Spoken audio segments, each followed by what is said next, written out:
Those are my kids playing outside in the snow. There's like a blizzard going on in New York City today. So they're having fun. It's the day after Christmas and they're playing. Unfortunately, I can't be outside with them. They don't know I'm filming, but that's what mommy does.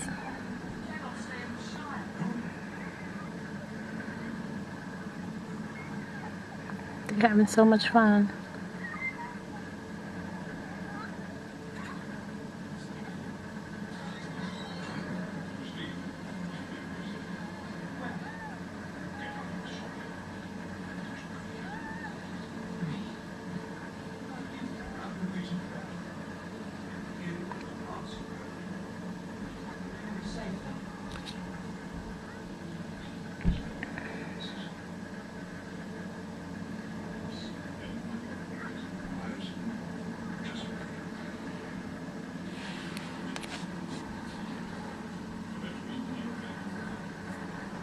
Brooklyn is deserted tonight.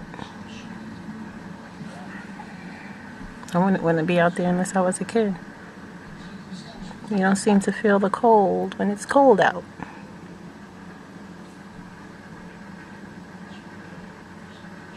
No, when it's freezing out, because it is freezing.